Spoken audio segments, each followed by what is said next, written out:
कुर्बानी से पहले ही एक बड़ी कुर्बानी की तैयारी की जा रही है। यही तफ्तीश और इकबाली बयानात ही चेयरमैन तहरीक इंसाफ के गले की हड्डी बनने जा रहे हैं। गुज़श्ता रोज 4 ऐसे अफराद जो बैरून मुल्क बैठकर मुल्क की सलामती के खिलाफ प्रोपेगेंडा करने में पेश थे, उनके खिलाफ संगीन दफात के तहत इस्लामाबाद में मुकदमा दर्ज कर लिया गया है। इस मुकदमे में शाहीन सहबाई, हैदर रजा मेहदी, वजाद सईद खान और आदिल फारूक राजा को भी नामजद किया गया है कि चेयरमैन पीटीआई ने तस्लीम कर लिया है कि उनके पास अपने कत्ल की साजिश का कोई सबूत नहीं है। मशहूर मकूला है कि इंसान जब भी कोई काम फितरी उसूलों के खिलाफ करता है या झूठ बोलता है तो इसका ज़मीर उसको मलामत करता है, जो एक अलाम होता है कि वो इस काम से बाज रहा है।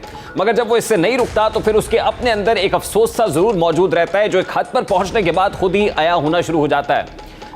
वो ख्वाह उसके अपने एतराफ़ की सूरत में हो या उसके किसी शरीक जुर्म की तरफ से सामने आए, लेकिन ये कुदरत का निज़ाम है कि वो राज और मक्कारियाँ आया होना शुरू हो जाती हैं। ये मिसाल या मकूला बानी तहरीक इंसाफ की सूरत में हर्फ बहर्फ सच साबित हो रहा है।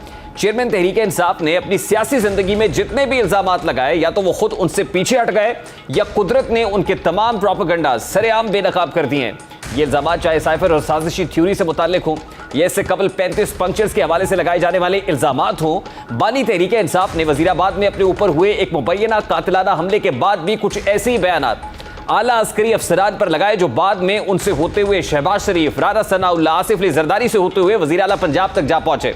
इन इल्ज़ामात के हवाले से चेयरमैन तहरीक इंसाफ एक भी सबूत फराहम नहीं कर पाए, लेकिन उनके इल्ज़ामात की शिद्दत पहले से ज़्यादा होती गई।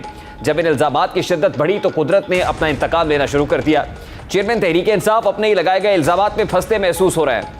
चेयरमैन तहरीक इंसाफ आज डीआईजी ऑपरेशंस इस्लामाबाद के ऑफिस में जीआईटी के सामने पेश हुए। ये गुज़श्ता रोज़ जीआईटी थी जिसमें वो सामने आए और सवालात उनसे हुए, जहाँ उन्होंने अपनी जानिब से लगाए गए तमाम इल्ज़ामात की खुद ही तरदीद की और इस तरदीद पर दस्तखत भी कर दिए।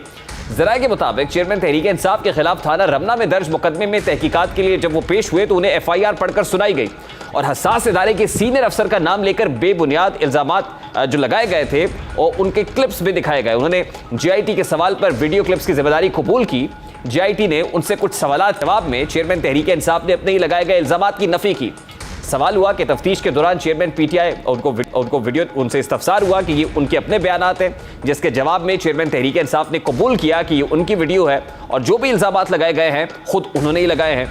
दूसरा सवाल जो जीआईटी की तरफ से उनसे पूछा गया कि उनके पास इन इल्ज़ामात से मुताल्लिक कोई सबूत मौजूद है, जवाब में चेयरमैन तहरीक इंसाफ ने कहा कि उनके पास ऐसा कोई सबूत मौजूद नहीं है। अब तीसरा सवाल जो उनसे किया गया वो ये था कि क्या अस्करी इदारे के किसी अफसर ने उन्हें बराह रास्त धमकी दी है। जवाब में बानी तहरीक इंसाफ ने इसके जवाब में बताया कि उन्हें किसी ने बराह रास्त धमकी नहीं दी है, बल्कि उन्होंने एक प्रेस कॉन्फ्रेंस के रद्द-ए-अमल में ये इल्ज़ामात लगाए।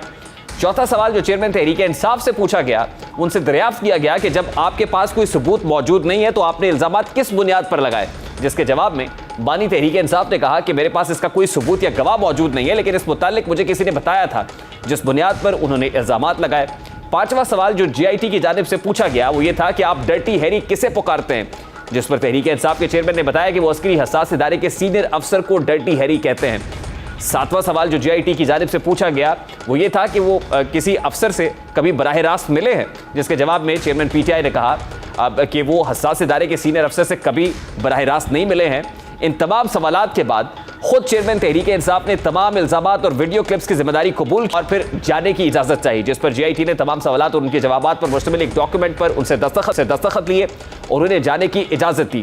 चेयरमैन तहरीक इंसाफ ने खुद अपने खिलाफ एक चार्जशीट पेश कर दी है और इस चार्जशीट पर उनके दस्तखत मौजूद हैं, जिसमें मौजूद तमाम इल्ज़ामात को उन्होंने खुद कबूल कर लिया है।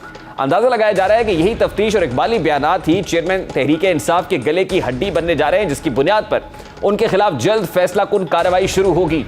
वज़ीर दाखिला राना सनाउल्लाह ने आज प्रेस कॉन्फ्रेंस में भी इस बात का इजहार किया और बताया कि चेयरमैन पीटीआई ने तस्लीम कर लिया है कि उनके पास अपने कत्ल की साजिश का कोई सबूत नहीं है और उन्होंने सुनी सुनाई बातों पर मुझ समेत आला फौजी अफसरान पर कत्ल के इल्ज़ामात लगाए। वज़ीर दाखिला ने बताया कि इस सिलसिले में तफसीली सबूत और शवाहिद मौजूद हैं, जो ऑडियोज़ और वीडियोज़ हैं उन लोगों के इकबाली बयानात शामिल हैं। जल्द पेशरफ्त होगी और ये लोग इंसाफ के कटहरे में लाए जाएंगे। वफाकी वजीर, वजीर आज़म पाकिस्तान और फौज के सीनियर अफसर के खिलाफ इतना संगीन इल्ज़ाम आपने कैसे लगा दिया कि आपको कत्ल कर दिया जाएगा या आपको कत्ल करने की जो है वो साजिश की गई है। तो उन्होंने कहा कि मुझे किसी ने बताया था। जब उनसे पूछा गया कि आपको किसने बताया था तो उन्होंने कहा कि ये मुझे याद नहीं है कि मुझे किसने बताया था, लेकिन मुझे किसी ने बताया था, तो किसी ने कहा था तो मैंने भी ये कह दिया। इसी तरह से फौज के सरबराह के खिलाफ, फौज के बतौर अदारा, उन्होंने जो जो इल्जामात लगाए, जो जो घटिया बिलो दी बेल्ट गुफ्तगू की, वो सारी से उन्हें कन्फ्रंट किया गया तो उन्होंने सभी बातों को तस्लीम किया। किसी जगह पे भी उन्होंने ये नहीं कहा कि ये तो मेरी ऑडियो नहीं है, मेरी वीडियो नहीं है, हर चीज़ को तस्लीम किया। ये भी बयान दिया कि मेरे पास इन चीज़ों का कोई सबूत नहीं है, ये ऐसे मैंने इधर उधर से सुनी सुनाई बातें ये सारी कर दी। आज राना सनाउल्लाह खान ने चेयरमैन तहरीक इंसाफ के खिलाफ हतमी कार्रवाई करने का इंदिया दे दिया है, लेकिन जरा ये भी दावा कर रहा है कि हतमी कार्रवाई इतनी तेज रफ्तारी से होगी कि कुर्बानी से पहले ही एक बड़ी कुर्बानी की तैयारी की जा रही है। आज पीडीएम सरबराह मौलाना फजलुर रहमान ने भी एक प्रेस कॉन्फ्रेंस की, जिसमें उन्होंने चेयरमैन तहरीक इंसाफ पर इल्जामात लगाते हुए उन्हें बैरूनी आला-ए-कार कहा और कहा कि मगरबी ममालिक ने एक तीसरी कुव्वत पैदा की जिसका मकसद सीपैक जैसे मंसूबे को सबूताज करना था।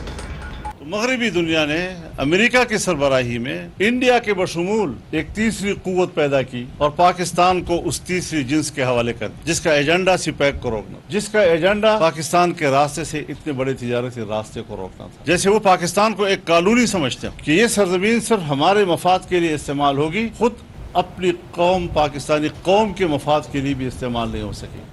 चेयरमैन तहरीक इंसाफ ने अपने ऊपर हुए हमले की आड़ में आला शख्सियात पर इल्जामात की बौछार कर दी है। इसी तरह सानेहा 9 मई के वाकयात में मुलविस अफराद की गिरफ्तारी के बाद उन्होंने एक और बयानिया बनाने की कोशिश की कि जेल में खवातीन को जिनसी हिरासा और दूसरे वर्कर्स को तशद्दुद का निशाना बनाया जा रहा है। उनके इन इल्जामात के बाद पंजाब हुकूमत ने एक 2 रुकनी तहकीकाती कमेटी कायम की, जिसने तशद्दुद के इल्जामात मुस्तरद किए। इसके अलावा 9 मई को जलाओ घिराव और तोड़ फोड़ के मुकदमात में गिरफ्तार खवातीन ने भी जेल में ज्यादती की खबरों की तरदीद करते हुए कहा था कि उनसे कोई ज्यादती नहीं हुई। अब तशद्दुद के इल्जामात पर कौमी कमीशन बराए इंसानी हुकूक एक रिपोर्ट वजीर आजम को भिजवा चुका है, जिसके साथ एक खत भी वजीर आजम को भिजवाया गया है। खत में कहा गया है कि जेलों में कैद सियासी कारकुनान पर तशद्दुद और गैर इंसानी सलूक के इल्जामात पर मबनी रिपोर्ट सामने आई थी। इल्जामात की सच्चाई जानने के लिए इंसानी हुकूक कमीशन ने तहकीकात की। खैबर पख्तूनख्वा, पंजाब और सिंध में इंसानी हुकूक कमीशन ने अपनी टीमें मुकर्रर की। चेयरपर्सन इंसानी हुकूक कमीशन ने खत में कहा कि इंसानी हुकूक कमीशन की टीमों ने इल्जामात में सच्चाई नहीं पाई। ऐसा कोई सबूत नहीं मिला जिसकी बुनियाद पर इल्जामात दुरुस्त माने जाए। किसी सियासी कारकुन के साथ वो नहीं हुआ जिसका इल्जाम लगाया गया था। चेयरमैन तहरीक इंसाफ के इन तमाम इल्जामात के जवाब एक एक करके झूठे साबित हो रहे हैं। उनकी गहराई में जाए तो मालूम होता है कि ये खास पैटर्न के तहत लगाए जाते हैं। जितने भी बयानिए बनाए गए हैं ये भी तहरीक इंसाफ के अपने नहीं, बल्कि ये तमाम बयानिए बैरून मुल्क मुकीम कुछ किरदारों की तरफ निशानदही करते हैं, जिनकी तरफ से एक मुनज़्ज़म प्रोपेगेंडा किया जाता है और उनसे मुतासर होकर कुछ दिन के बाद चेयरमैन तहरीक इंसाफ वही बयानिया अपना लेते हैं। कई बार ऐसा भी हुआ कि जो तस्वीर और बयानिया उन ट्विटर हैंडल्स की तरफ से जारी किया गया, वो चेयरमैन तहरीक इंसाफ ने उनकी तस्दीक के बगैर ही पाकिस्तान में उसे परवान चढ़ाना इल्जामात लगाए, लेकिन इस बयानिए के गलत होने पर उन्हें वो ट्वीट डिलीट करना पड़ी। बानी तहरीक इंसाफ की इन्हीं हरकत ने आईजी पंजाब को यह कहने पर मजबूर किया कि ट्वीट करने के बाद इसे डिलीट करना थूक के चाटने के मुतरादिफ है। सोशल मीडिया के इन्फ्लुएंसर से कहूंगा कि अगर you have to post tweet, आपको पोस्ट करते हैं उसके बाद उसको डिलीट करते हैं तो पंजाबी में उसको थूका चाटना कहते हैं। वैसे रियासत अब किसी भी ऐसे अंसर को ढील देने पर तैयार नहीं है जो मुल्की सालमियत के लिए खतरा हो। यही वजह है कि अब शरपसंद अनासिर के खिलाफ घेरा अंदरून मुल्क से बढ़ाकर बैरून मुल्क तक फैलाया जा रहा है। गुज़श्ता रोज़ 4 ऐसे अफराद जो बैरून मुल्क बैठकर मुल्क की सलामती के खिलाफ प्रोपेगेंडा करने में पेश थे, उनके खिलाफ संगीन दफात के तहत इस्लामाबाद में मुकदमा दर्ज कर लिया गया है। इस मुकदमे में शाहीन सहबाई, हैदर रजा मेहदी, वजाद सईद खान और आदिल फारूक राजा को भी नामजद किया गया है। गुज़श्ता रोज़ जो करारदाद पार्लियामान से मंजूर हुई है वो भी इस बात की तौसीक कर रही है कि अल्टीमेटली ये ट्रायल फौजी अदालतों में होगा और इसको पार्लियामान ने लेजिटिमेसी भी दे दी है।